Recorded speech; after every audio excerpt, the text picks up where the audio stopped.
Study motivation YouTube চ্যানেলে তোমাদের সকলকে স্বাগত।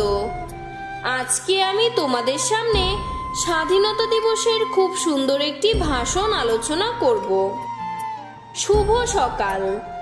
আজকের এই শুভ দিনে প্রথমেই জানাই বাংলা মায়ের অগ্নিপুত্র বীর শহীদদের চরণে শত কোটি প্রণাম। এরপর সম্মান জানাই উপস্থিত সকল অতিথিবৃন্দ, শ্রদ্ধেয় শিক্ষক শিক্ষিকা এবং আমার প্রিয় সহপাঠীবৃন্দদের জানাই স্বাধীনতা দিবসের আন্তরিক শুভেচ্ছা ও অভিনন্দন। আজ 15ই আগস্ট, ভারতবর্ষের স্বাধীনতা দিবস।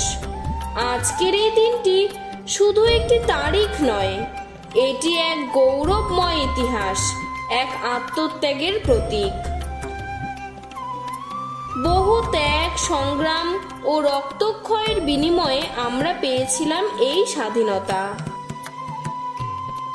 দীর্ঘ 200 বছরের ব্রিটিশ রাজত্বের পর 1947 সালের 15ই আগস্ট মধ্যরাতের প্রহরে যখন পুরো বিশ্ব ঘুমিয়েছিল, ঠিক তখন ভারতবর্ষ স্বাধীনতা লাভ করে।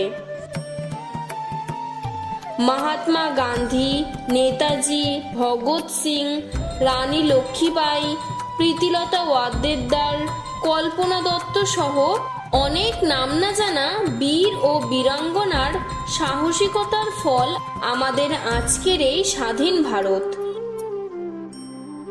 দেশের সর্বত্র অতি আনন্দ ও উৎসবের সঙ্গে 15ই আগস্টে স্বাধীনতা দিবস উদযাপন করা হয়। সমস্ত স্কুল, কলেজ, অফিস, আদালতে পতাকা উত্তোলন করা হয় ও জাতীয় সঙ্গীত গাওয়া হয়।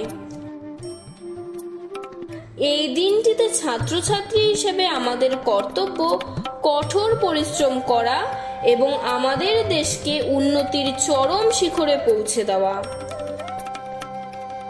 তাই কবির ভাষায় বলা হয়েছিল, বলো বলো বলো সবে, শত বিনা বেনু রবে, ভারত আবার জগৎ সভায় শ্রেষ্ঠ আসন লবে।